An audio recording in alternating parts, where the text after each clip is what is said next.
आइए हम परमेश्वर के वचन की ओर चले और हम परमेश्वर के वचन से निकालते हैं चौथा अध्याय।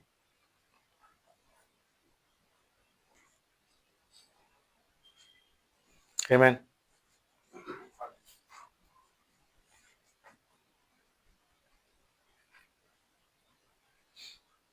यस, चौथा अध्याय निकालते हैं और उसकी हम पढ़ेंगे 15वीं आयत। कहता है, इस कारण यहोवा ने उससे कहा, जो कोई कैन को घात करेगा उससे 7 गुना पलटा लिया जाएगा। और यहोवा ने कैन के लिए एक चिन्ह ठहराया, ऐसा न हो कि कोई उसे पाकर मार डाले। आमीन। परमेश्वर की आशीष उसके पवित्र वचन के पढ़े और सुने जाने पर खुदा प्रभु यीशु मसीह के नाम में हमेशा हमेशा होती रहे। Praise the Lord. God bless you all. बैठ जाइए आप लोग। खुदावंद का बहुत ऐसे धन्यवाद हो उसकी सारी आशीष और बरकतों के लिए। अपने वचन में लिए चलता है, अद्भुत बातें हमको बताता है और ऐसे राज जो उसने हमेशा से बंद रखे, आदि से बंद रखे, उन राजों को हम पर खोल रहा है, जिसके लिए हम उसका धन्यवाद करते हैं। आमीन।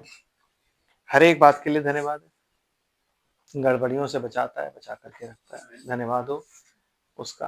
आमीन। आज जबकि हम आपके वचन में पाए जाते हैं, आज जब परमेश्वर के वचन में हम पाए जाते हैं, तो हम सबको ये जानना जरूरी है कि वो कौन सा मार्ग था जो उसने कैन पर ठहराया। आमीन। बिकॉज कैन वॉज, जो कैन था वो कौन था? पशु का, यस, पशु की संतान। आमीन। और पशु की संतान होने के नाते परमेश्वर ने उसको डिफरेंशिएट कर दिया था ताकि कोई उसको मारे ना। और क्यों ना मारे? क्योंकि कहता है वेंजेंस इज माइन, बदला लेना मेरा काम है, पलटा लेना मेरा काम। तो हर किसी से पलटा कौन लेगा? खुद खुदा। Vengeance is mine. और वो कब पलटा लेगा? वो जब मर्जी ले। तो वो पलटा उसने कब ठहराया? तब ठहराएगा। कब क्या करेगा? इस चीज को जानने के लिए ही हम इस विषय पर थोड़ा आगे चल रहे हैं, जहाँ पे हमें पशु की छाप के बारे में मालूम करना है। तो इतना तो हमें पता है कि कैन जो था वो पशु का बेटा था। आज हम देखते हैं कि उस पर वो छाप क्या थी। हम निकालते हैं 5वां अध्याय, उत्पत्ति 5। उत्पत्ति 5 अध्याय। पहले अच्छे नहीं सिस्टर, सॉरी, उत्पत्ति 6 अध्याय। मैं गलत बोल गया। ठीक है ना? और पहली आयत से पढ़, ताकि धीरे धीरे अच्छे से समझ के चले।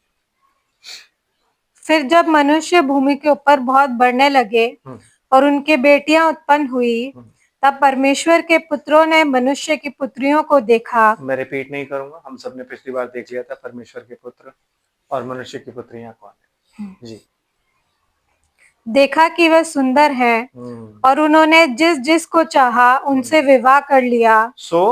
सबसे शैतान जिस चीज का इस्तेमाल करता है वो क्या होती है? ब्यूटी। ब्यूटी का इस्तेमाल करके वो परमेश्वर के पुत्रों को गिरा रहा है। आमीन। समझ रहे?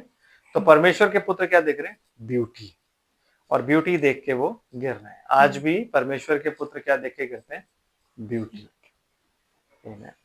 तो परमेश्वर की नजर में नूह के दिन और यीशु मसीह के प्रकट होने के दिन एक से क्यों है?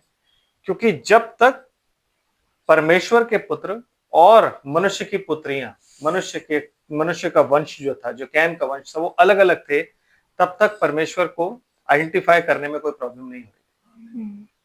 मतलब परमेश्वर को तो वैसे ही प्रॉब्लम नहीं होती क्योंकि वो जानता है, लेकिन हमें आइडेंटिफाई करने में प्रॉब्लम नहीं होती, बिकॉज ये हो जाता गर्म जो परमेश्वर के पुत्र हैं, और जो मनुष्य के पुत्र या पुत्रियां हैं वो हो जाते हैं ठंडे, जैसा कि आज के युग में। आमीन। एक अविश्वासी है और एक विश्वासी है। अविश्वासी ठंडा और विश्वासी गर्म।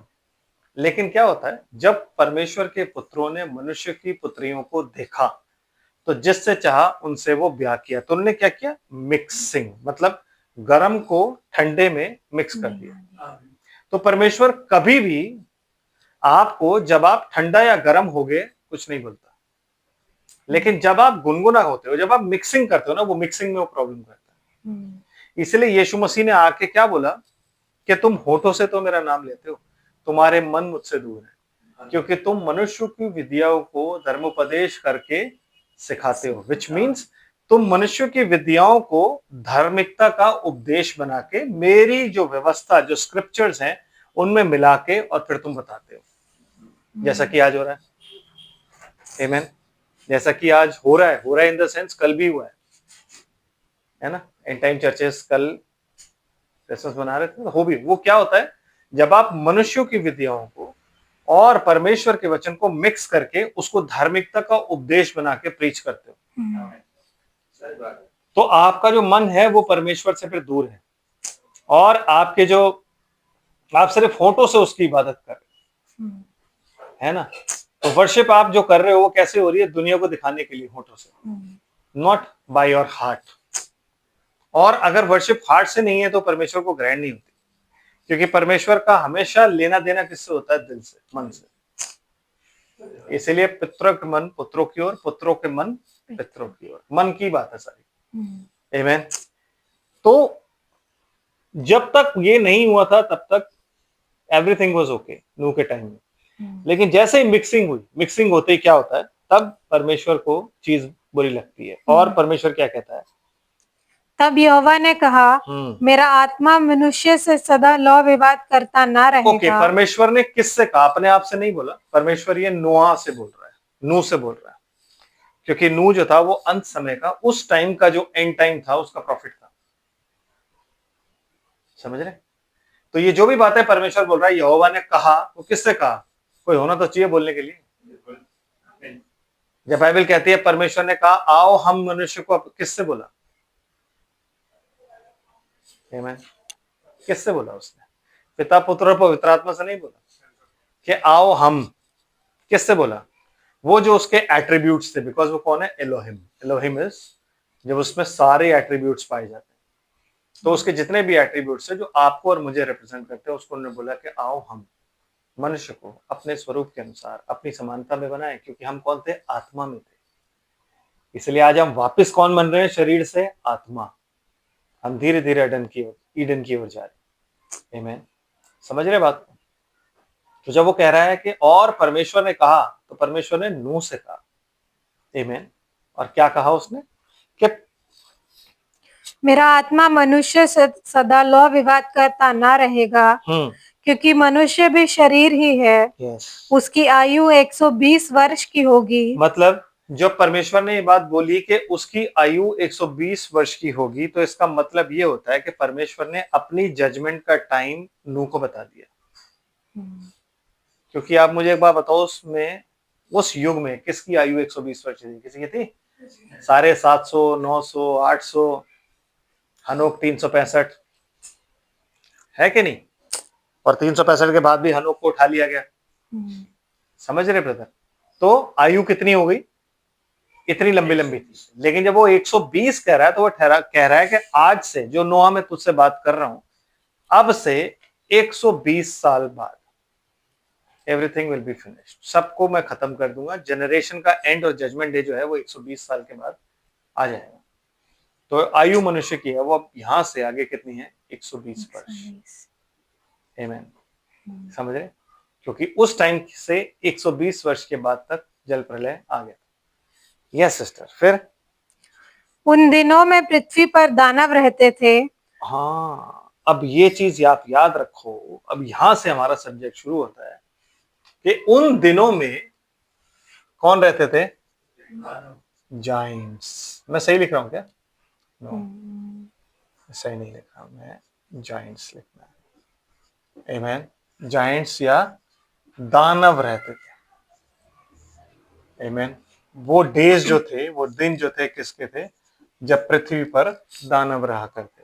और फिर क्या हुआ, सेकंड स्टेप क्या था, और इसके पश्चात मतलब ये जो टाइम था, इस टाइम में जब दानव रहते थे उस पृथ्वी पर, उस टाइम के बाद, इसके पश्चात क्या हुआ, जब परमेश्वर के पुत्र मनुष्य की पुत्रियों के पास गए, जब sons of God, amen, and daughters of man, daughters of man. man, इनके पास गए तो तब इनके द्वारा जो पुत्र उत्पन्न हुए थे हाँ वे शूरवीर होते थे। वो शूरवीर होते थे। मतलब इंग्लिश में क्या लिखा उसको, शूरवीर को ब्रदर? 6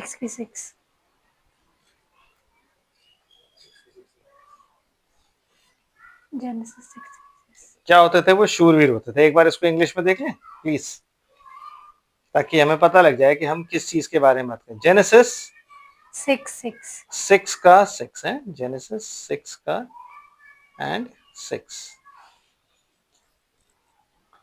नो जेनेसिस 6 का 4 4 है। There were giants in the earth in those days, and also after that, when sons of God came in unto daughters of men, they bare children to them, and same became mighty men, which were of old men of renown. Mighty men, शूरवीर। Amen. तो ये दोनों से जो बच्चे पैदा हुए वो कौन थे? माइटी, जिनकी कीर्ति, माइटी मैन, जो प्रचलित पुराने टाइम से ही लोग जानते थे कि भाई ये लोग माइटी मैन। आमेन। तो अब इन शूरवीरों में, इन दानवों में फर्क क्या है? क्योंकि सब यूं कहते हैं, अब जब आप डिनोमिनेशन में जाते हो तो वहां पे यूं बोला जाता है, जब वो एंजल्स, फॉलन एंजल्स से, जब उन्होंने मनुष्यों की जो बेटियां थी उनसे जब उन्होंने शादियां करी, तो शादियां करने के बाद जो बच्चे हुए वो दानव थे। नो, इंग्लिश और हिंदी दोनों बाइबल में क्या बताया? दानव पहले ही रहते। दानव कहां से आए? कैन।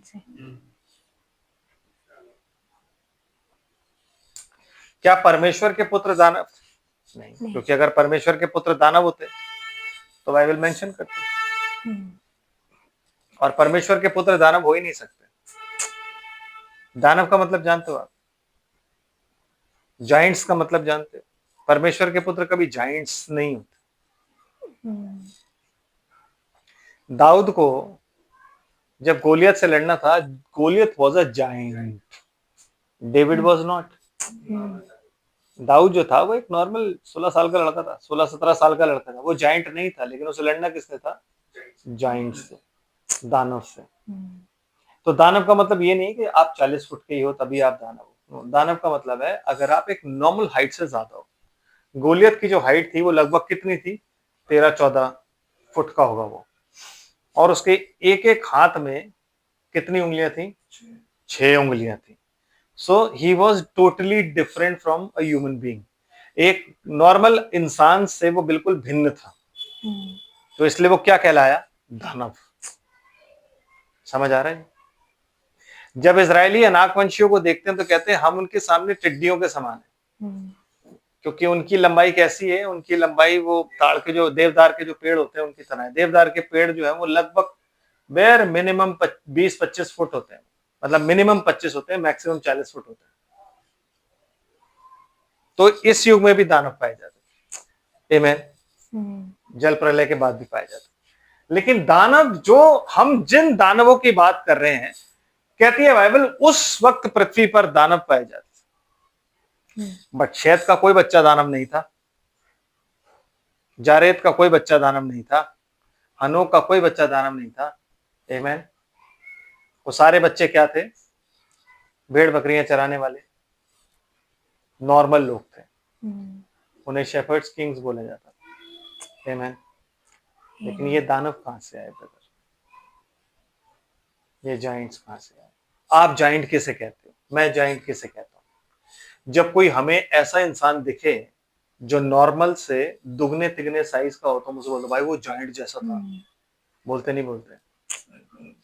जब आप बॉडी बिल्डर्स को देखोगे जो भैया बड़े बड़े कॉम्पिटिशन्स में अमेरिका में compete करते हैं, और वो जब ऐसे खड़े होते हैं तो आप बोलते हो ये जाइंट है। क्यों? क्योंकि वो नॉर्मल से बहुत ज्यादा है, 2-3 गुना ज्यादा होता है, 4-5 गुना ज्यादा हो नॉर्मल इंसान से। तो आप उसे क्या बोलते हो? ये जाइंट है। और दूसरा वर्ड उसके लिए क्या इस्तेमाल करते हो, ये बीस्ट है। तो जाइंट और बीस्ट का कॉम्बिनेशन क्या है कि जो कुछ भी बीस्ट होगा वो इंसान से बड़ा होता है, नॉर्मल इंसान से बड़ा होगा, है ना, कद काठी में, वजन में, और देखने में, बॉडी फिजिकल में, फिजिकल अपीयरेंस में वो हमेशा बड़ा होगा। तो आप उसे क्या बोलोगे कि ये क्या है भाई, वो तो जाइंट है, बिल्कुल बीस्ट जैसा। लेकिन ये जाइंट और बीस्ट आए कहां से, ये किसके बच्चे थे? सो क्या हुआ, जब परमेश्वर ने बोला कि मैं कैन के ऊपर एक मार्क ठहराता हूं कि कहीं ऐसा ना हो कि कोई उसे मार दे, तो ब्रदर उसके माथे पर कोई वो एक्स का निशान नहीं बनाया,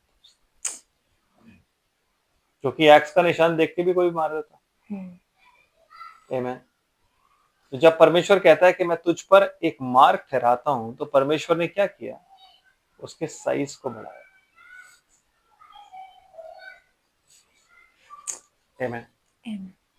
उसका साइज एकदम नहीं बढ़ा, क्योंकि हमारे पास जो खुदा है ना, उसे हम बोलते हैं सुपर नेचुरल गॉड। तो वो ऐसा नहीं करता कि यूं बोला एकदम से वो ऊंचा हो गया। नो नो, अगर ऐसा होता तो उसके बच्चे नहीं होते, है कि नहीं?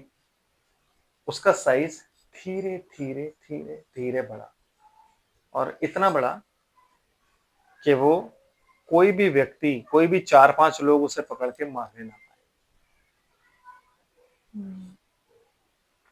कोई भी उसे ओवरकम ना कर पाए 4-5 लोग। वर्डिंग्स पढ़ी है ना, क्या लिखा है, 4 अध्याय, यस सिस्टर, 15वीं आयत। इस कारण यहोवा ने उससे कहा, जो कोई कैन को घात करेगा उससे 7 गुना बदला लिया जाएगा। और यहोवा ने कैन के लिए एक चिन्ह ठहराया, ऐसा ना हो कि कोई उसे पाकर मार डाले, उसे पाकर मार डाले। तो टेंशन क्या थी कि कैन को पता था भाई मुझे मार डालेंगे, क्योंकि जब फसल पूरी नहीं मिलेगी तो लोग पूछेंगे किसने की वजह से हुआ, तो बोलेंगे मेरी वजह से, तो मुझे मार डालेंगे। तो मेन क्या था, कैन को कोई ना, आप क्यों तगड़े, आप खुद सोचो ना, आप लोग पिक्चर देखते हो, आप लोग को सब देखते हो कि नहीं, हीरो कभी भी आपको झिंगर नहीं दिखाएगा कोई, है कि कोई भी हीरो को देखे और देख के मार डाले, ऐसा हो सकता है? हीरो जब भी आप पिक्चर देखोगे ना, तो हीरो की एक पर्सनालिटी होगी, उसके अंदर ताकत दिखाई जाएगी, उसके अंदर मैनहुड दिखाया जाएगा, उसको थोड़ा सा मस्कुलर बनाते हैं। आज की डेट में तो मस्कुलर होना शुरू हो गया। आमीन। और हीरो 5-5 लोगों को मारता है, क्यों? क्योंकि बॉडी है। आमीन। समझ आ रहा है? तो 4-5 लोगों को सिर्फ वही आदमी मार सकता है, या कोई भी देख के 4-5 लोग अगर कहेंगे हम इसे मारेंगे, तो तब मार सकते हैं जब आपके और मेरे साइज का होगा। लेकिन जब वो बड़ा होगा तो कोई भी आदमी हाथ नहीं डालेगा, वो कहेगा हमें से जो इसके हाथ में आ गया ना उसको तो मरोड़ देगा। समझ आ रहा है ब्रदर? अब आप बोलेंगे कि नहीं, तो फिर ऐसा कैसे हो सकता है? ऐसा इसलिए हो सकता है ब्रदर, क्योंकि उस वक्त पृथ्वी पर कोई था नहीं, तो कैन को कौन मार डालता? अभी तो कैन के बच्चे भी पैदा नहीं हुए थे, और शेत के मर जाने के बाद कोई था ही नहीं, कि था? कोई नहीं था। कहता है 130 वर्ष के बाद आदम फिर अपनी पत्नी के पास गया, और परमेश्वर ने हाबिल की संति एक पुत्र उसको दिया जो बिल्कुल हाबिल की तरह था, और उसका नाम उसने शेत रखा। शेत रखा। आमीन। तो वहां से जनरेशन शुरू होती है, और उसके बाद आदम के और भी बेटे और बेटियां उत्पन्न हुई। तो जो बेटे और बेटियां उत्पन्न हुई, उन बेटियों में से एक बेटी कैन के पास गई। अदरवाइज कैन की शादी किससे हुई थी? ये पृथ्वी पर कोई था ही नहीं। तो समझ आ रहा है? यस, समझ रहे? ये हुआ था, and God allowed it. Why? क्योंकि कैन फिर आगे नहीं बढ़ता था ना। समझ आ रहा है? तो जब तक जनरेशंस नहीं आई और जब तक लोग नहीं आए, तब तक साइज इतना बड़ा नहीं हुआ, वरना बच्चे नहीं पैदा होते। औरत को भी उतना ही बड़ा होना पड़ेगा। लेकिन परमेश्वर ने क्या किया? जब परमेश्वर ने बोला, ही चेंज्ड हिज डीएनए। आमीन। तो उस डीएनए से आगे जो भी बच्चा पैदा हो रहा है वो कौन होगा? यस। शूरवीर। इसलिए कहती है बाइबल, उस वक्त पृथ्वी पर दानव रहते थे। कहां से आए? और फिर इसके पश्चात, मतलब दानव जो रहते थे वहां पे परमेश्वर ने एक मिसिंग लिंक, एक क्वेश्चन मार्क छोड़ दिया, और यह बताया गया कि इसके पश्चात जब परमेश्वर के पुत्रों ने मनुष्य की पुत्रियों को देखा और वो उनके पास गए, तो जो बच्चे पैदा हुए वो कौन थे? शूरवीर, माइटी मैन, बुद्धि में माइटी मैन। आमेन। बुद्धि में माइटी मैन, लड़ाई झगड़े में माइटी मैन, क्योंकि यही वो लोग थे जो कौन बने बाद में जाके मार्शल आर्ट को जिन्होंने डिस्कवर किया। यही वो लोग थे जो कौन बने, जिन्होंने लोहा, जिन्होंने एटम्स, जिन्होंने ये जो साइंटिस्ट थे, दे वर माइटी मैन। आज भी माइटी मैन वो नहीं होता जिसके पास जिसका डॉलर इतना बड़ा होता है। नो, माइटी मैन वो होता है जिसके पास दिमाग होता है और वो दिमाग से कंट्रोल करके पावर होती है जिसके पास। माइटी इज पावर, जिसके पास पावर है। आमेन। है कि नहीं? बिल गेट से कोई वन हैंड रख ले, अगर लड़ ले, तो कौन जीतेगा? बिल गेट जीतेगा या बंदा जीतेगा? बंदा। बट बिल गेट्स के पास पहुंचना आपके लिए कितना मुश्किल है, because he has power, he is a mighty man. Amen. वो एक माइटी मैन है, उसके पास आप पहुंच भी नहीं सकते, पहले ही मसल देगा। ऐसे ही जितने भी लोग होते हैं ऐसे बड़े बड़े, आप किसी के पास नहीं पहुंच सकते। कोई साइंटिस्ट है, वो अपने दिमाग से ही आपको, बिकॉज ही इज माइटी। और वो क्यों, उनके पास वो बुद्धि, वो शूरवीर क्यों निकले? क्योंकि जो दिमाग कैन के पास था, वो दिमाग किसका था? सरपेंट। क्योंकि उसका दिमाग बहुत तेज था।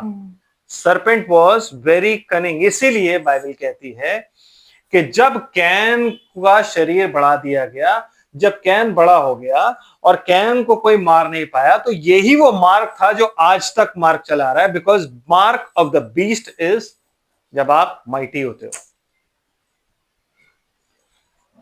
जब आप जाइंट होते हो, जाइंट इन पावर। आमेन। जब आप जाइंट इन पावर होते हो, जब आपको कोई छू नहीं सकता, तब। सो ही बिकेम जाइंट। बट एकदम नहीं, वेरी स्लोली।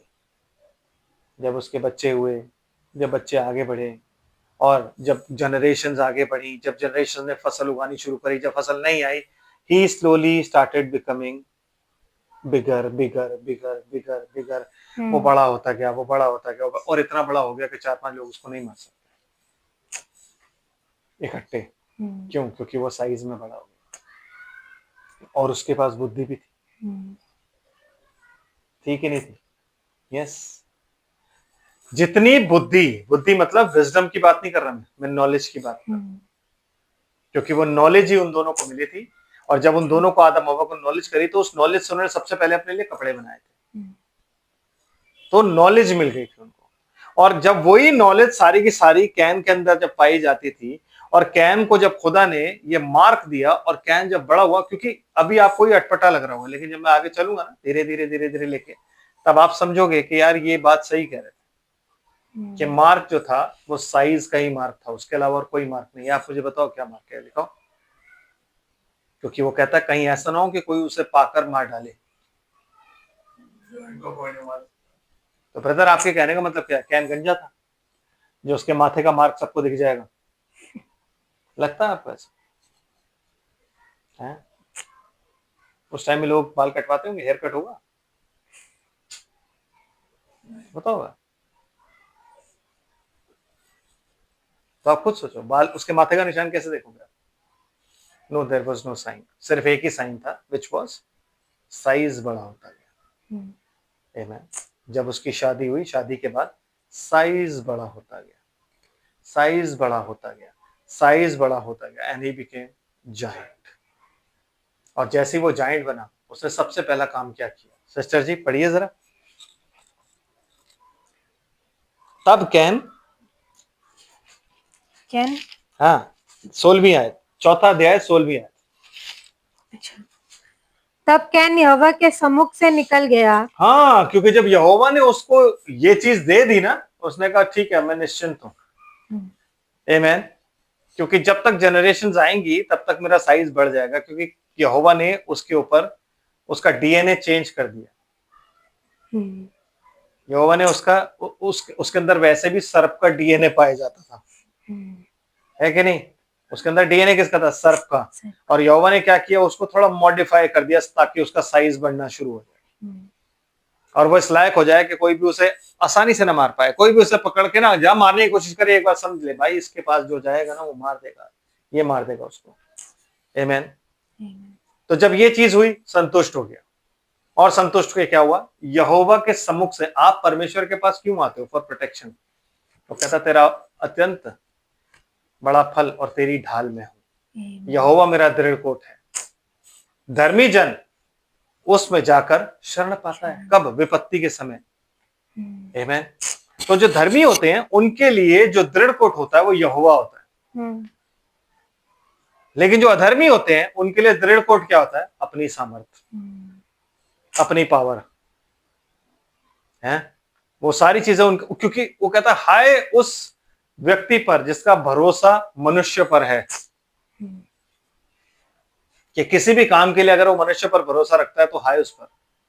तो उसने क्या किया? उसने कहा तूने मुझे निकाल दिया ना, तो वो रिपेंट नहीं किया उसने कहा मुझे इस लायक बना कि कोई मुझे मारे ना। तो परमेश्वर ने कहा ठीक है मैं तेरा साइज बढ़ाता हूं। एंड वो थोड़ा वो हो गया उससे, अब ठीक है मुझे भागना नहीं पड़ेगा, क्योंकि जब मेरा साइज बढ़ जाएगा तो कौन मेरे को मारेगा? है नहीं मार सकता। तो अब मेरे को भागना नहीं पड़ेगा, अब मैं इधर उधर नहीं भागूंगा। तो फिर क्या हुआ सिस्टर? तब कैन यहोवा के सम्मुख से निकल गया और नोद नामक देश में जो अदन के पूर्व की ओर है रहने लगा। ब्रदर उस टाइम में ना किसी भी देश का कोई नाम नहीं था। प्लीज आप इस चीज को समझो। ये जो डिक्टेट कराया जा रहा है ये कब कराया जा रहा है? जब मूसा इजरायलियों को लेकर के आ गया था और मूसा खुद सीनै पर्वत पर था ऊपर 40 दिन और 40 रात, तब खुदा उसको ये बाइबल लिखवा रहा है। खुदा लिखवा रहा है अपने मुंह से, समझ रहे? खुदा अपने मुंह से उसको ये चीजें लिखवा रहा है। तो उस टाइम में जब ये हो रहा था तब ये नोद देश का नाम नोद नहीं था, लेकिन क्योंकि मूसा जिस टाइम पे लिख रहा है तब एक नोद देश था, तो मूसा को ये पता लग गया कि कहां पे अदन था और उसके किस जगह पे कैन जो था वो रहता था। पढ़िए। तब कैन अपनी पत्नी के पास गया। कौन सी पत्नी? जब पृथ्वी पर कोई औरत ही नहीं थी तो कौन सी पत्नी? कहते हैं बाइबल की अगर हर बात लिखी जाती ना तो वो इस पृथ्वी पर नहीं समाती। तो परमेश्वर इसलिए कहता है रीड बिटवीन द लाइन्स। आमेन। तो वो पत्नी कहां से आई? पढ़िए, यहीं पे हाथ रखिएगा और इसकी 25वीं आयत पढ़िए। क्या लिखा?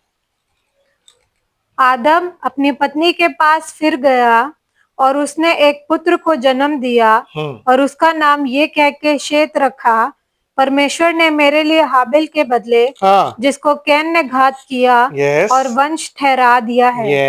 एक और वंश ठहरा दिया है। एक और वंश ठहरा दिया है। बस यही 5वां अध्याय पहली आयत। आदम की वंशावली ये है, जब परमेश्वर ने मनुष्य की सृष्टि की तब अपने ही स्वरूप में उसको बनाया। उसने नर और नारी करके मनुष्य की सृष्टि की और उन्हें आशीष दी और उनकी सृष्टि के दिन उनका नाम आदम रखा। बिल्कुल सही है।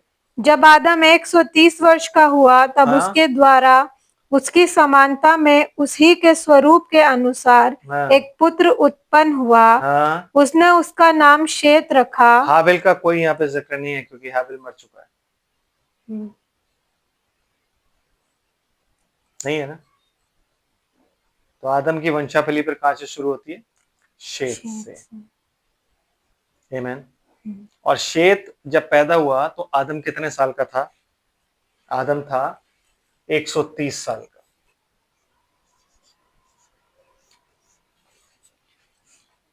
आमीन। वो फिर अपनी पत्नी के पास गया और एक पुत्र उत्पन्न हुआ जिसका नाम उसने शेत रखा। फिर सिस्टर, शेत के जन्म के पश्चात आदम 800 वर्ष जीवित रहा जी और उसके और भी बेटे बेटियां उत्पन्न हुई। और उसके और भी बेटे बेटियां उत्पन्न हुई। उससे पहले नहीं लिखा था? ये लिखा है जब आप जेनेसिस चैप्टर 4 वर्स 1 पढ़ते हो। क्या? और आदम अपनी पत्नी के पास गया और उसने एक पुत्र जना और उसने ये बोला कि मैंने परमेश्वर की सहायता से एक पुत्र पुरुष पाया, पाया। उसका नाम केन रखा, और फिर उसके बाद हाबिल पैदा हुआ, तो वहां कहीं नहीं लिखा कि और उसके बाद और भी बेटे बेटियां उत्पन्न हुए, लिखा है? नहीं लिखा। आमेन। समझ रहे हैं आप बात? नहीं लिखा। लेकिन जब शेत पैदा होता है 130 साल के बाद, उसके बाद आदम कितने साल जिंदा रहा? 800 साल और जिंदा रहा। मतलब कुल आयु कितनी थी इसकी? 930 साल, which is less than 1 day. क्योंकि परमेश्वर ने क्या बोला था? उसी दिन तू मर जाएगा। परमेश्वर की नजर में 1000 दिन एक दिन के बराबर है। पतरस की पत्री में लिखा हुआ है, लिखा है कि नहीं लिखा है? तो 1000 दिन अगर परमेश्वर की दृष्टि में एक दिन के बराबर है, तो जब परमेश्वर ने बोला उसी दिन तू मर जाएगा, तो इसका मतलब आदम एक दिन भी पूरा नहीं कर पाया ब्रदर, उसी दिन आदम मर गया। आप समझ रहे बात? सो 130 साल का होने के बाद शेत पैदा हुआ, शेत के बाद और भी बच्चे पैदा हुए, बेटे बेटियां पैदा हुई। वो जो बेटे बेटियां पैदा हुए थे, वहां से कैन ने अपनी पत्नी ली, और तब तक कैन जो था बगेड़ू क्या भगोड़ा। बहेतू और भगोड़ा, तब तक, क्योंकि वो कहीं नहीं रह पा रहा था। आमेन। क्योंकि वो ही वॉज ऑल अलोन। तो क्या लिखा है? बहेतू और भगोड़ा, सिर्फ उसके साथ ये जुड़ा हुआ था। तो वो बहेतू और भगोड़ा बना था। कभी इधर भाग, कभी उधर भाग, कभी उधर जा, कभी उधर जा, कभी उधर जा, कभी उधर जा, कभी उधर जा। उसको कहीं चैन नहीं मिल रहा था। Then he found a wife, और जब उसे पत्नी मिली और वो अपनी पत्नी के पास गया, तो सबसे पहला बेटा उसका पैदा होता। जब कैन अपनी पत्नी के पास गया, जी तब वह गर्भवती हुई हाँ। और उसने हनोक को जन्म दिया। किसको? ये वो हनोक नहीं है जो हनोक शेत की वंशावली में का था।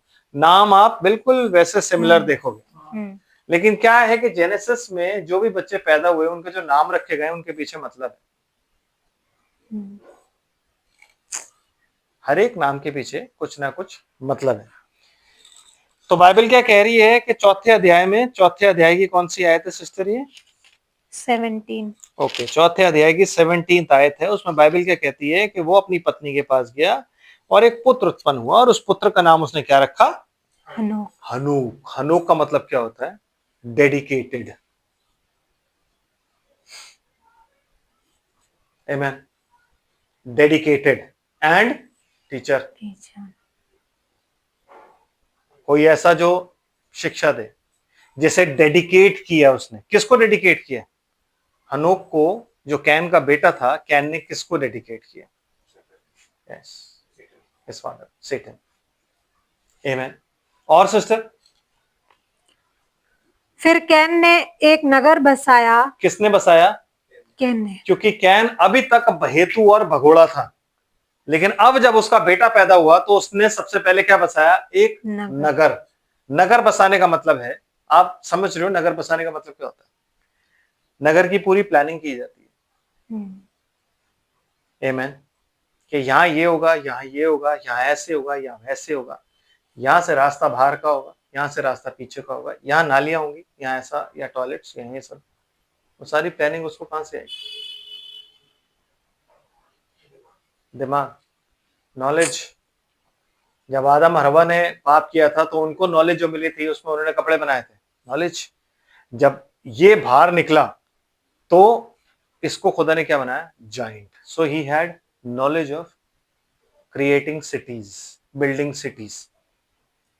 तो उसने पहली सिटी बनाई, और उस सिटी का नाम उसने क्या रखा? फिर कैन ने एक नगर बसाया और उस नगर का नाम अपने पुत्र के नाम पर हनोक रखा। विच मीन्स उसने उस नगर को, जो कि सबसे पहला पृथ्वी का नगर था, उसका नाम क्या रखा? हनोक। Which means dedicate. तो उसने उस नगर को शैतान को डेडिकेट कर दिया, क्योंकि खुदा ने तो उसकी भेंट एक्सेप्ट नहीं करी। आमेन।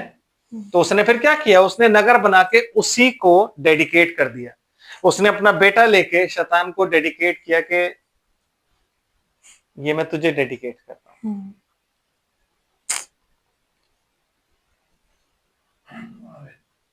समझ आ रहा? वो एक ऐसा नगर था। आपको पता पुराने जमाने में जो नगर बनते थे वो कैसे होते? मालूम है आपको? अब्राहम जहां भी जाता था उसका सबसे पहला काम क्या होता था? वेदी बनाना। वेदी बनाना, बलि छोड़ दो अभी, वेदी बनाना, ऑल्टर बनाना। आमेन। ये उनके अंदर था, ऑल्टर बनाना। ऑल्टर बनाना क्यों? क्योंकि अदन से सीखा था ऑल्टर बनाना। बाहर निकले, ऑल्टर बनाया, ऑल्टर ऑल्टर हर जगह उनको पता था। So the very first thing जो कि कैन ने करी वो क्या थी? एक वेदी बनाई जहां पे उसने अपने बेटे को डेडिकेट किया, सैक्रिफाइस नहीं किया। नो, उसने अपने बेटे को डेडिकेट किया। आमेन। क्योंकि वो कौन था? कैन था। आमेन। वो परमेश्वर को ब्लड नहीं चढ़ाना चाहता, क्योंकि वो ब्लड का जो रेवलेशन था उसको वो कहता था नहीं, वो फल ही चढ़ाना चाहता था। तो उसने इस वेदी पर क्या किया? डेडिकेट किया। क्या? अपना बेटा। और फिर उसी वेदी के चारों ओर उसने एक नगर बसाया। सेंटर में क्या था? मंदिर, अ टेम्पल, एक हैकल, एक ऐसी जगह जहां पे डेडिकेट करते थे लोग। आप मुझे कहोगे कि यार आप बेकार की बातें कर रहे हो, आपको ये सब कहां से पता? तो ब्रदर, आप बाइबल पढ़ते हो, आपको इतना मालूम होना चाहिए। इज़राइल का परमेश्वर जब कहता था कि मेरे लिए, जब इज़राइल को की नींव रखी गई और इज़राइल पूरा शहर बनाया गया, तो सबसे इंपॉर्टेंट चीज जो वहां पे थी वो क्या थी? तंबू। और उसके बाद मंदिर। तो जब शर्यर्स राजा ने ये हुक्म ठहराया कि इज़राइल का मंदिर दोबारा, यहोवा का मंदिर दोबारा बनाया जाए, तो वो मंदिर जब बनाया गया तो मंदिर पहले, फिर उसके बाद शहरपना चारों तरफ, फिर उसके अंदर लोग आए। समझ आ रहा है? तो मतलब पहले आप एस्टैब्लिश किसको करते थे? परमेश्वर को। जब परमेश्वर एस्टैब्लिश हो जाता था, फिर चारों तरफ क्या बनती थी? शहरपना। और फिर उसके बाद क्या होता था? लोग उसमें बसते थे। लेकिन पहले खुदा आता था। सो ही न्यू कि मुझे क्या करना है, इसलिए उसने अपने बेटे का नाम क्या रखा? डेडिकेटेड, इनोक, कि मैंने ये तुझे डेडिकेट किया। अब ये जो है, ये शिक्षा देगा किसकी? No, yes. कौन सी शिक्षा? ये शिक्षा देगा कि भाग्यदन में फल खाया था हमने, और हमें फल ही ले जानी है परमेश्वर के सामने। आमेन। यस। सो बीच में वेदी और चारों तरफ एक शहर बनाया, और वो बीच वाली जो जगह थी ना, वहां कैन रहता। समझ रहे हो? क्यों? क्योंकि उसे पता था अगर चारों तरफ में अपना किला बना दूंगा तो बीच तक तो कोई भी नहीं पहुंच पाएगा, और अगर ये सारे लोग मेरे ही आसपास रहेंगे तो मैं चेक करता रहूंगा कौन क्या कर रहा है। अगर मैं ही इनका खुदा बन के बैठ जाऊंगा तो हाउ कैन दे डिस्ट्रॉय मी? क्योंकि स्टिल उसके अंदर क्या था? डर। आपके अंदर डर कब होता है? आप कितने भी पावरफुल हो जाओ, लेकिन सिक्योरिटी आप लेके इसलिए चलते हो क्योंकि आपको मरने का डर होता है ना? देखा नहीं है आपने? जितने अपोस्टल और जितने प्रॉफिट्स आज के हैं, सब सिक्योरिटी लेके चलते हैं। क्यों लेके चल रहे हो भाई? क्यों लेके चल रहे हो? यीशु मसीह कब सिक्योरिटी लेके चला? चेले कब सिक्योरिटी लेके चले? कोई नहीं लेके चला। तुम क्यों लेके चल रहे हो? क्योंकि सबको डर रहता है। आमीन। क्योंकि सबके मन में कुछ ना कुछ गलत है। सबने कहीं ना कहीं कुछ ना कुछ ऐसा कैन की तरह किया है। सब जानते हैं कि जो वर्शिप हम कर रहे हैं वो वर्शिप सही नहीं है। आमीन। हम पेट के बल रेंगने वाले सांप हैं, जो पेट के बल चलते हैं। हे सांप के बच्चों, क्यों बोला? क्यों? यूहन्ना बपतिस्मा देने वाला कहता है हे सांप के बच्चों, क्यों कहता है? और सीधा उनको यूं क्यों कहता है कि तुम्हें किसने जता दिया कि तुम अनंत आग से डर के इधर की तरफ भागो, मन फिराओ कि योग्य फल लाओ। तो जैसे ही वो सांप के बच्चों बोलता है, वो लोग कहते हैं हम तो इब्राहिम की संतान है। हाँ, अपने मन में ये मत सोचो कि तुम इब्राहिम की संतान हो। परमेश्वर इन पत्थरों से इब्राहिम के लिए संतान उत्पन्न कर सकता है, और वो हम है जो पत्थरों से पैदा हुए, क्योंकि हम रेवलेशन की संतान है, हम प्रतिज्ञा की संतान है। तो वो प्रतिज्ञा की बात करता है। लेकिन जो लोग डिसीवर थे, जो लोग धर्म के ठेकेदार थे, जो धार्मिकता के ठेकेदार बनते थे, जो इजरायलियों के फरीसी सदू, उनको वो कहता है हे सांप के बच्चों। क्यों कहता है भाई? वाई? आगे बताऊंगा। लेकिन अभी मैं आपको ये बता रहा हूं कि शिक्षा क्या थी, एक शिक्षा अलग हो गई। फिर आप मुझे कहोगे आप ऐसे कैसे कह सकते हो? बिल्कुल कह सकते हो। 5वां अध्याय, सिस्टर जो 25 आयत आपने पढ़ी थी, अब 26 भी पढ़नी चाहिए प्लीज। लेमेक के जन्म के पश्चात no no no, sorry sorry sorry, 4वां अध्याय और 26 आयत। I am sorry. Yes. Seth के भी एक पुत्र उत्पन्न हुआ हाँ, और उसने उसका नाम एनोश रखा। उसने उसका नाम क्या रखा? एनोश। एनोश रखा। ये हम क्या पढ़ रहे हैं? 4वां अध्याय और 26 आयत। उसका नाम उसने क्या रख दिया? एनोश। आमेन। और उसी समय से लोग यहोवा से प्रार्थना करने लगे। उसी समय से लोग यहोवा से प्रार्थना, लोग परमेश्वर के पुत्र नहीं।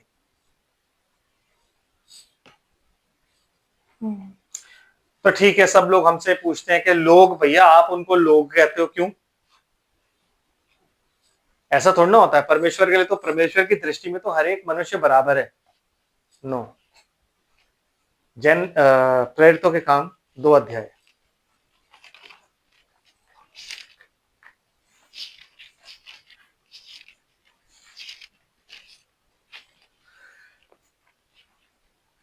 प्रेरितों के काम 2 अध्याय। सिस्टर जी, पहली आयत से ही चलते हैं। जब पिंतेकुस्त का दिन आया तो वह सब एक जगह इकट्ठे थे। एकाएक आकाश से बड़ी आंधी की सी सनसनाहट का शब्द हुआ और उससे सारा घर जहाँ वह बैठे थे गूंज गया। और उन्हें आग की सी जीभें फटती दिखाई दी और उनमें से हर एक पर आ ठहरी। वे सब पवित्र आत्मा से भर गए और जिस प्रकार आत्मा ने उन्हें बोलने की सामर्थ दी वे अन्य अन्य भाषा बोलने लगे। तो जो अन्य अन्य भाषा वो बोल रहे हैं, और आत्मा की सामर्थ, जो power of Holi spirit is the revelation of God. और उसकी कोई अपनी भाषा नहीं होती। वो क्या है? वो जो भाषा बोल रहे हैं उसकी एक्सप्लेनेशन नीचे दी हुई है। सिस्टर क्या लिखा है? आकाश के नीचे की हर एक जाति में से भक्त यहूदी यरूशलेम में रह रहे थे। हाँ जी। जब ये शब्द हुआ तो भीड़ लग गई हाँ। और लोग घबरा गए। विच मीन्स पृथ्वी पर जितने भी देश है, जितनी भी कंट्रीज हैं, उनमें यहूदी जो थे जाके रहते थे, वो सब के सब वहां पे गए हुए थे। किसके लिए? फसह का पर्व मनाने। आमीन। पेंतेकुस्त का दिन मनाने। यस। फिर क्या हुआ जी? जब यह शब्द हुआ तो भीड़ लग गई और लोग घबरा गए क्योंकि हर एक को यही सुनाई देता था। अब गौर से सुनने वाली बात यह है, वो क्या बोल रहे हैं? अन्य अन्य भाषा। लेकिन जो खड़े हुए हैं उनमें से हर एक को कुछ सुनाई दे रहा है। क्या सुनाई दे रहा है सिस्टर? हर एक को यही सुनाई देता है कि ये मेरी ही भाषा में बोल रहे हैं। ये मेरी ही भाषा में बोल रहे हैं। तो आज वो अन्य अन्य भाषा आप कैसे कह सकते हो जो मेरे को अगर सुनाई जाती हो तो मेरे को पता ही नहीं क्या बोल रहे हो आप। और फिर आप कहते हो कि हम पेंटिकॉस्टल हैं। कौन से पेंटिकॉस्टल हो भाई? क्योंकि जो अन्य अन्य भाषाएं वहां पे बोली जा रही थी, जो लोग सुन रहे थे, उन्हें पता लग रहा था कि वो क्या बोल रहे हैं, क्योंकि वो उनको लग रहा था उन्हीं की भाषा में बातचीत हो रही है। आमीन। समझ रहे ब्रदर? यस। क्या हो रहा है? आत्मा ही अनुवाद कर रहा था। मैंने कहा ना, कोई भी अन्य भाषा बिना अनुवाद के नहीं होती। आत्मा खुद ही अनुवाद कर रहा था। बिल्कुल वैसे जैसे डैनियल जो था, डैनियल के टाइम में क्या लिखा हुआ था? मने मने तके उपरसेन। उनकी समझ में नहीं आया, लेकिन डैनियल को जब बुलाया गया तो डैनियल ने उसका अनुवाद बताया। पुराने नियम में भी वो स्वर्ग की भाषा थी जिसमें लिखा हुआ था। आमीन। एक अलग भाषा थी जिसमें लिखा हुआ था, लेकिन उसका भी अनुवादक था और वो डैनियल था। तो बिना अनुवादक के कोई भी अन्य भाषा नहीं होती। मुझे ये नहीं समझ आ रहा कि आज जब आप कहते हो कि ये भाषा हमारी वो भाषा है, तो फिर आप कैसे कह सकते हो? You are confusing people. जो बाइबल पढ़ते हैं उनको आप कंफ्यूज कर रहे हो, क्योंकि वो लोग तो अपनी भाषा में ही सुन रहे हैं सब कुछ। आमीन। और सिस्टर? वे सब चकित और अचंभित होकर कहने लगे, देखो ये जो लोग बोल रहे हैं क्या सब गलीली नहीं? क्या सब के सब गलीली नहीं? मतलब एक ही सिटी के रहने वाले लोग हैं, लेकिन जब वो बोल रहे हैं तो मेरी भाषा में क्यों बोल रहा है? हिंदी में क्यों बोल रहा है? तमिल में क्यों बोल रहा है? क्योंकि पृथ्वी के नीचे जितनी भी उन भाषाओं से लोग वहां पे थे, विच मीन्स सारी भाषाएं। इसलिए मैंने बोला ना, एक टाइम था बाबेल, जब बाबुल में परमेश्वर ने वही आओ हम, कौन थे हम ये, कि देख के आए क्या वो कर रहे हैं, तो फिर उनकी भाषा में गड़बड़ी वहीं पे डाल दी गई, आओ हम। कौन गड़बड़ी डाल रहा है? परमेश्वर और उसके साथ हम, क्योंकि भाषाएं हमारे पास है। वो सारी भाषाएं कहां से निकली है? परमेश्वर से निकली है। कोई भी भाषा बाहर से नहीं आ सकती। आमीन। तो उस दिन उसने क्या किया? उन भाषाओं में गड़बड़ी, उस भाषा में गड़बड़ी डाल दी जो वहां बोली जा रही थी। लेकिन जब पिन्तेकुस्त के दिन आया तो उसने उसी भाषा में क्या किया? उस भाषा को एक कर दिया अपने पवित्र आत्मा के द्वारा। आमीन। और जब उसने एक किया तब हमारे लिए सब कुछ सरल हो गया। हम रेवलेशन सुनने लगे, हम आसमानी भाषा सुनने लगे। वो आसमानी भाषा इज रेवलेशन ब्रदर। ये वचन तो आपके पास लिखा हुआ है, इसे बोलता है रीमा, लेकिन एक लोगोस है, वो जो बोल रहे हैं वो लोगोस है। Amen. Because they are speaking something. इसलिए बाइबल कहती है विश्वास सुनने से और सुनना परमेश्वर के वचन से ही आता है। So that is revelation of God, जो कि सुनते हुआ, पढ़ते तो हो लेकिन आत्मा आपके कान में कुछ कहता है। तो जो आपका आत्मा आपके कान में कुछ कह रहा है ना, उसे बोलते हैं लोगोस। वो अन्य भाषा है, वो यहाँ की भाषा नहीं, उस वर्ग की भाषा है। इसलिए वो कहता है मैं तुमसे जमीन की बातें करता हूं, तुम नहीं समझते, आसमान की करूंगा तो तुम कैसे समझोगे। तो आसमान की बातें करने का मतलब ये नहीं है कि वो अपनी भाषा में जो भाषा आज बोली जाती है उसमें कुछ भी बोल देगा। नो, आसमान की भाषा जब वो बात करेगा, which means he will talk revelation, वो प्रकाशन की बात करेगा और वो नहीं समझेंगे। वो जमीन की बात कर रहा है, वो नहीं समझ रहे। आसमान की बात कैसे समझेगा? आसमान की बात है कुछ और नहीं है, आसमान की बात है रेवलेशन है ब्रदर। यस, वो रेवलेशन की बातें नहीं समझे। जब यूहन्ना ऊपर गया तो उसको रेवलेशन मिला, और वो रेवलेशन जानने के लिए पहले आत्मा में आओ। कहता प्रभु के दिन में आत्मा में आ गया। क्यों? पहले उसको बैप्टिज्म नहीं हुआ था होली गोस्ट का? मिला नहीं था? मिला था। लेकिन रेवलेशन को जानने के लिए ना आत्मा में आना पड़ता है ब्रदर। ऐसे नहीं होता कि आप खड़े खड़े कहीं भी बड़ बड़ बड़ कर दो और उसके बाद आप बोलो मैं। नो नो नो, आपको आत्मा में आना पड़ता है, तब आयाम क्रॉस करते हो, तब प्रभु आपको रेवलेशन देता है, और वो रेवलेशन स्वर्गीय होता है। आमीन। फिर क्या हुआ सिस्टर जी? तो फिर क्या हम में से हर एक अपनी अपनी जन्मभूमि की भाषा सुनता है?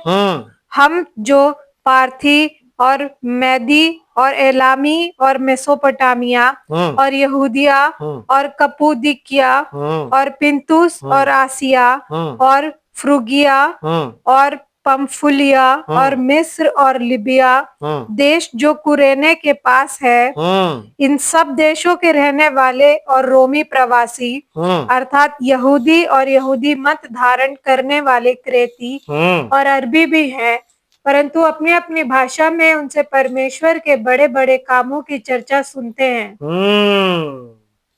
और वे सब चकित हुए और घबराकर एक दूसरे से कहने लगे, ये क्या हो रहा है? परंतु दूसरों ने ठट्ठा करके कहा। ओके, दूसरों ने, ये कोई और लोग हैं जिनको मूल बाइबल में लिखा है दूसरों, और मेरी बाइबल क्या कहती है? परंतु औरों ने ठट्ठा करके कहा, ये तो नई मदिरा के नशे में चूर। लेकिन पहला वाला ग्रुप कौन सा है?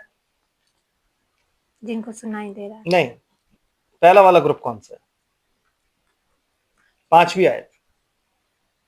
आकाश के नीचे की हर एक जाति में से भक्त यहूदी यरूशलेम में रह रहे। तो पहला ग्रुप कौन सा है? पहला ग्रुप है भक्त यहूदी।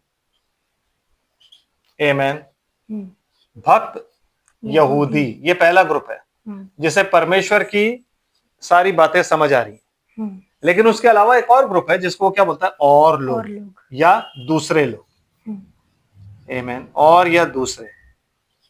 और ये लोग कौन है? ये वो लोग हैं जो परमेश्वर को नहीं जानते, जो सिर्फ रिचुअल मनाने आए। लेकिन एक ग्रुप है जो कि आत्मा और सच्चाई से परमेश्वर की भक्ति करने आया है, उसने सब कुछ सुना। आमीन। और एक है जो क्या करने आया है? सिर्फ ट्रेडिशन निभाने आया है। जैसे कल सबने क्या किया है? ट्रेडिशन निभाया। ट्रेडिशन के पीछे चले सब, और उस ट्रेडिशन को इस वर्ड में मिक्स किया है। तो जब उन्होंने मिक्स किया है किसी भी चीज को परमेश्वर के वचन में, तो परमेश्वर को पसंद नहीं आता। और आप अपने आप को ये नहीं कह सकते कि मैं शुद्ध और मैं सेपरेट हूं। नो, कुंवारी का मतलब होता है जिसकी किसी से शादी ना हुई हो। हर 25 दिसंबर को आपकी शादी हो जाती है, किन से? उन्हीं लोगों से जिनमें से आप निकल के आए हो, उन्हीं रिचुअल्स, उन्हीं ट्रेडिशन से। आमेन, समझ आ रहा है? तो वो कौन है? और लोग। कौन लोग? दूसरे लोग। आमेन। लेकिन जब परमेश्वर अपने लोगों को देखता है तो वो क्या बोलता है? भक्त यहूदी। ये डिफरेंशिएट करने का तरीका है परमेश्वर का, जो वो पूरी बाइबल में करता है। यहां से जब आगे पढ़ोगे तो और भी जगह किया हुआ उसने। आमीन। कि जितने उद्धार के लिए ठहराए जाते थे वो सब मिल जाते थे, लेकिन औरों को हियाव नहीं होता था, औरों के मन में डर बना रहता था। वो कहते थे हम चेलों के पास नहीं जाएंगे, औरों को। लेकिन जो उद्धार के लिए ठहराए हुए थे भक्त, वो मिल जाते थे। इसीलिए जब जेनेसिस में बात करता है क्या कहता है? कहता है एनोश के पैदा होने के बाद लोग, परमेश्वर के बेटे नहीं, क्योंकि परमेश्वर के बेटों के लिए परमेश्वर का बेटा ही इस्तेमाल किया जाता है। तो कहता है लोग जो थे वो यहोवा से प्रार्थना करने लगे। पहले किससे करते थे? No brother, no, that is not right. पहले किससे करते थे? हैं? क्योंकि जो शैत के वंशज थे उनको तो बाय रेवलेशन पता था हमें किससे प्रार्थना करनी। हाबिल का नहीं? हाबिल जानता था, नहीं जानता था? वैसे ही शैत भी जानता था, क्योंकि शैत कैसे पैदा हुआ? किसके? आदम के स्वरूप के अनुसार और आदम की ही समानता में पैदा हुआ। कैरेक्टर भी आदम का था और दिखने में भी आदम जैसा था। स्वरूप और समानता आदम की थी उसकी। आमेन। तो उसके पास वो रेवलेशन भी था ब्रदर कि उसे क्या करना है। तो वो प्रार्थना किससे कर रहे हैं? वो अपनी भेंट किसके पास लेकर के आते थे? Lord, अदोनाय, Elohim. आमेन, समझ रहे? लेकिन क्या हुआ जब एनोश पैदा हुआ, जब सेकंड जनरेशन पैदा हुई, तो पैदा होने के बाद तब तक हनोक पैदा हो गया था, कैन का बेटा। आप समझ रहे हो? तब तक कैन का बेटा भी पैदा हो गया था। कौन? हनोक। तो अब उन्होंने क्या किया? अपनी वर्शिप में उस खुदा को शामिल कर लिया जिस खुदा को पता ही नहीं था कि क्या करेंगे, जिस खुदा ने पहली वर्शिप कैन की रिजेक्ट कर दी थी। इसलिए वो क्या कर रहे हैं? लोग यहोवा से प्रार्थना करने लगे। अब उन्होंने अपनी वर्शिप में नाम किसका लगा दिया? यहोवा का। जैसे बिलाम क्या कहता है इजरायलियों को बहकाने के लिए? अरे मैं भी तो यहोवा का ही हूं, प्रॉफिट। हम एक ही खुदा के मानने वाले हैं, हम उसी खुदा को मानते हैं, मैं उसका प्रॉफिट हूं। आप आओ, हम सिर्फ प्रेयर मीटिंग रखेंगे, हमारी सिर्फ यूथ कॉन्फ्रेंस है, आप आओ तो सही। क्या बात करो, ऐसा नहीं है कुछ भी। तो इजरायलियों ने कहा अच्छा भाई यहोवा का मानने वाला है और यहोवा का प्रॉफिट है, तो मूसा से क्या कंसल्ट करना, कर लेते हैं हम लोग। और वो चले गए। समझ रहे? और जब वो चले गए तो अपनी छावनी में क्या लेकर के आए? मौत। यहोवा का प्रॉफिट से मौत लेकर के आए। आमेन। तो यहां पे जब लोग लिखा हुआ है तो लोगों ने अपने उन डेडिकेशंस में, अपनी उन दुआओं में, अपने उस रिचुअल्स में, अपने उन ट्रेडिशन में, अपने उन रिलीजन में नाम किसका लगा दिया? यहोवा। उस वक्त में यहोवा नाम नहीं होता था, मैं फिर आपको बता रहा हूं, लॉर्ड बोलते थे। इंग्लिश की बाइबल आप जहां मर्जी पढ़ लो, इंग्लिश बाइबल में क्या लिखा हुआ है? द लॉर्ड, LORD, ये वाला लॉर्ड लिखा हुआ है। ये LORD सारे कैपिटल्स हैं, सारे कैपिटल्स और बड़े हैं। आमेन। ये लॉर्ड जिसका मतलब क्या होता है? एलोहिम, जिसका मतलब क्या होता है? अदोनाय। आमेन। तो क्या हुआ उसके बाद? वो उस टाइम से लोग क्या हुआ? नेम अपॉन द लॉर्ड, वो उससे प्रार्थना करने लगे। उन्होंने अपनी प्रार्थनाओं को उस नाम से करना शुरू कर दिया, जैसे आज भी कर रहे हैं। मना तो रहे हम क्रिसमस, हम वैसे नहीं मना रहे, हम तो यीशु मसीह के हिसाब से मना रहे हैं जन्म। आप समझ रहे हो? आप समझ रहे हो कि नहीं? यस, सेम चीज, वर्शिप का ही डिफरेंस है, मैं आपको बता रहा हूं। आप नहीं समझ रहे, दोनों की वर्शिप का ही डिफरेंस है कैरेक्टर में। Mark of the beast and seal of the Holi ghost, पशु की छाप और पवित्र आत्मा की छाप, इन दोनों में जो अंतर है वो किसका है? वर्शिप का। इसलिए सेकंड टाइम क्या है? वर्शिप। मैंने आपको पहले ही बताया था कि कैन ने जो सबसे पहली चीज गलत करी थी वो वर्शिप करी थी, कि मैं अपने तरीके से करूंगा। मुझे आपकी वर्शिप नहीं चाहिए। और अब क्या हुआ है, जैसे ही इनोश पैदा हुआ है उस टाइम से लोग क्या कर रहे हैं, वर्शिप कर रहे हैं। कैसे? कैन के तरीके से वर्शिप कर रहे हैं, और वो तरीके में उन्होंने यहोवा का नाम डाल दिया है, लॉर्ड का नाम डाल दिया है, और वो उस नाम से अब क्या कर रहे हैं, वर्शिप कर रहे हैं। लेकिन तरीका किसका है? कैन का। कि हम खून नहीं चढ़ाएंगे, हम तो क्या चढ़ाएंगे? फल, फ्रूट्स। आमेन।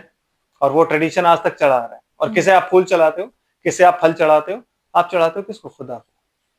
वो आज तक चला आ रहा है ब्रदर, आज तक। मार्क ऑफ द बीस्ट कोई बहुत बड़ी चीज नहीं है, एक ऐसी चीज है कि अगर आप मिस कर गए तो आपके ऊपर लग जाएगा। जब आप अपनी वर्शिप को ट्रेडिशंस और डिनोमिनेशंस के हिसाब से करके और उसमें यहोवा का नाम मिक्स करते हो, तो आप जेनेसिस में पाए जाते हो ब्रदर, जहां पे ये लिखा हुआ है कि उन्होंने, लोग यहोवा के नाम से प्रार्थना करने लगे। तो परमेश्वर आपको, इसीलिए यीशु मसीह कहता है मैं उन लोगों को नहीं जानता। डिनोमिनेशन के लोग नहीं है भैया वो, क्योंकि डिनोमिनेशन लोगों को तो पता ही नहीं होगा रैप्चर कब हुआ है। मूर्ख कुमारियां जानती होंगी रैप्चर कब हुआ है, वही आएंगी वापस घूम के, तो कहेगा मैं तुम्हें जानता ही नहीं, तुम कौन हो। वही थोड़ी कहा हाँ मैं जानता हूं, तुम तो मूर्ख कुमारियां हो ना, अरे नहीं नहीं तुम अब यहीं रहो। नो, कहता मैं तुम्हें जानता ही नहीं, जानूंगा तो सिर्फ अपनी पत्नी को ना, तुम्हें कैसे जानू। Adam knew his wife and she bore a son. Amen. मतलब एक पति और पत्नी का रिलेशनशिप क्या होता है कि हस्बैंड अपनी वाइफ को, एडम न्यू हिज वाइफ, एक इंटीमेसी होती है। वो इंटीमेसी किस में है? यीशु मसीह में और उसकी दुल्हन में। लेकिन और जो है उनमें कोई इंटीमेसी नहीं है। जो मूर्ख कुमारियां, उनमें कोई इंटीमेसी नहीं है। वो कुमारियां हैं, वो मूर्ख हैं, इंटीमेसी नहीं है। इसलिए वो कह रहा है मैं तुम्हें जानता नहीं, आई नेवर न्यू यू। आमेन। मैंने तुम्हें कभी नहीं जाना। किस तरीके से? जिस तरीके से पति को पत्नी को जानना चाहिए, मैंने जाना ही नहीं। क्यों? क्योंकि तुम क्या करते रहे, तुम हमेशा मेरे वचन में ट्रेडिशंस मिक्स करते रहे, बिल्कुल वैसे जैसे वो लोग कर रहे थे कि लोग यहोवा से प्रार्थना करने लगे। अबे भाई, उनको तो पता था, शायद के बच्चों को तो पता था कि किससे प्रार्थना करनी है और क्या प्रार्थना करनी है, तो सारे जानते थे। देवर द सन्स ऑफ गॉड, उन्हें मालूम था हमें किससे प्रार्थना करनी है। तो ये कौन लोग हैं? वो लोग हैं जिन्होंने अपनी प्रार्थनाओं में यहोवा नाम को शामिल कर लिया, जो कि आज आप कर रहे हो। कि हम उस तरीके से नहीं बना रहे। आप ये मत सोचो हम ये ऑब्जर्व कर रहे हैं, आप ये मत सोचो हम वो ऑब्जर्व कर रहे हैं। अरे आप डिनोमिनेशन की शादी में नहीं जा सकते, लेकिन आप डिनोमिनेशन का त्योहार मना सकते हो। अगर आप डिनोमिनेशन की शादी में गए तो आप कहोगे कि नहीं, अब आप चर्च में नहीं हो, आप होली कम्युनियन नहीं, आप फलाना नहीं, आप ढिमका नहीं, लेकिन आप उस त्योहार को जो डिनोमिनेशन ने दिया वो मना सकते हो आप। और आप कह दोगे कि हम उस तरीके से नहीं मना रहे, और आप खुदा को पागल समझते हो, बेवकूफ समझते हो। कहती है बाइबल, परमेश्वर क्या ठट्ठों में नहीं उड़ाया जाता। आप परमेश्वर को ठट्ठों में उड़ा रहे हो, सोच रहे हो उसको मालूम नहीं है आप क्या कर रहे हो। उसे पता नहीं है आपके खून में भरा हुआ है क्रिसमस, और आपको मनाना ही है वो, ऐसे नहीं तो वैसे मनाना है। You are worshipping sun God brother, और उसका नाम आप यीशु मसीह रख रहे हो, बिल्कुल वैसे ही जैसे यहाँ पे हुआ है। It is all about worship brother, it is all about worship. Lucifer अपनी वर्शिप कराना चाहता था। It is all about worship. वो चाहता था कि उसकी वर्शिप हो, खुदा की वर्शिप हट जाए। अभी जब आगे चलूंगा तो आपको दिखाऊंगा it is all about worship. Mark of the beast लगता ही जा रहा है। मार्क ऑफ द बीस्ट कोई बहुत बड़ी चीज नहीं है, यहाँ छाप वहां छाप, वो तो बड़ी बात की चीज है। नो, माइनर चीज क्या है? जब आप सिस्टम के सामने घुटने टेक के सिस्टम के ट्रेडिशंस को ले लेते हो, उसे बोलते हैं मार्क ऑफ द बीस्ट, क्योंकि वो बीस्ट पे ही सवार है। यहां से आगे हम संडे को चलेंगे। आमीन। क्योंकि अभी में और जानना है कि ये कहां तक जाता है। आमीन। और जानना है। प्रभु आप सबको आशीष और बरकत दे। मनन कीजिए इन चीजों पे। अगर कोई क्वेश्चन होगा तो प्लीज आप लोग बेखट के पूछ सकते हैं, कोई ऐसी टेंशन नहीं है। आप यूट्यूब पे भी डाल सकते हैं या फिर मैसेज में भेज सकते हैं। हम उन क्वेश्चंस के भी आंसर देने के लिए तैयार हैं, बाइबल से, प्रभु के अनुग्रह से। प्रभु आप सबको आशीष और बरकत दे। प्रार्थना करते हैं। स्वर्ग और पृथ्वी के मालिक, तेरा धन्यवाद है सारी आशीष और बरकतों के लिए मेरे परमेश्वर। तू जो हमारे साथ बना हुआ है प्रभु, तेरा धन्यवाद है। तू जो अपना रेवलेशन देता है, तेरा धन्यवाद है। ये बात सच है खुदावन कि मेरे परमेश्वर, अगर खुदावन वो जो मार्ग था वो जायंट का नहीं था प्रभु जी, तो पृथ्वी पर जायंट आ कहाँ से गए। पर तेरा धन्यवाद करते हैं प्रभु कि तूने हम पर ये चीजें रिवील करी। तेरा ही धन्यवाद हो, तेरी महिमा, तेरी बड़ाई हो, तेरी स्तुति, प्रशंसा और तारीफ युगान युग तक होती है। मेरे पिता परमेश्वर सबको साथ हो, सबका मददगार हो, इस युग के डिसेप्शन से सबको बचा करके रख, कलीसियाओं को प्रभु, हमारे चर्च को, हमारे चर्च के तमाम लोगों को तेरा अनुग्रह सब पर बना रहे, तेरा नाम पाक माना जाए। पिता, होने दे कि तू अपनी दया की दृष्टि प्रभु यीशु मसीह के नाम में सब पर बनाए रखना, तेरा रहम करम सब पर बना रहे। इस रात में तू सबका निगहबान हो।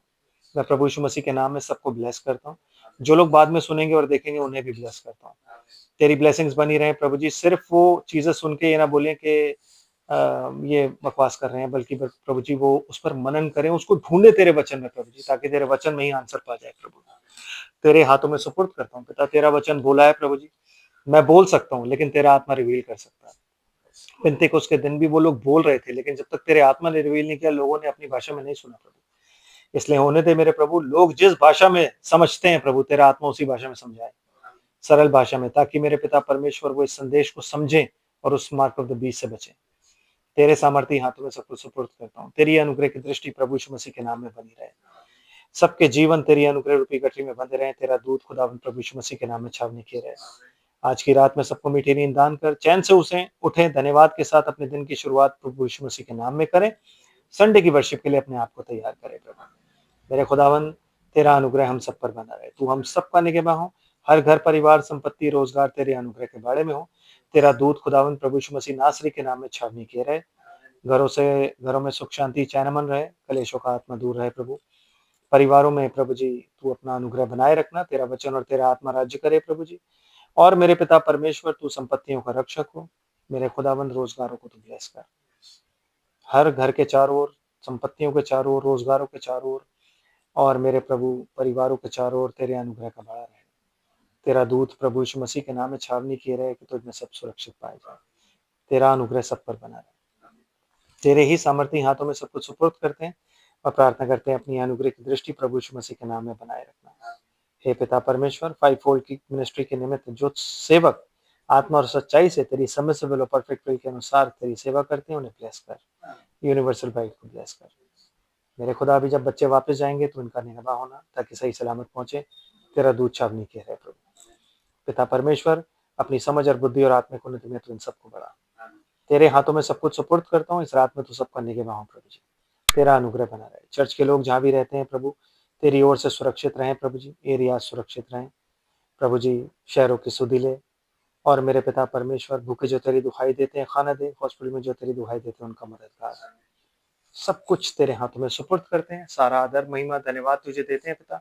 और मेरे परमेश्वर, अपनी इस धन्यवाद की भेंट को, प्रार्थना को अपनी किसी खूबी लियाकत से नहीं, वरन आपके प्यारे और इकलौते बेटे यीशु मसीह के अद्भुत नाम में आपकी पवित्र वेदी पर समर्पित करते हैं। दया से आप इसे सुने और ग्रहण करें। आमीन। आप सबको जय मसीह की। God bless you all.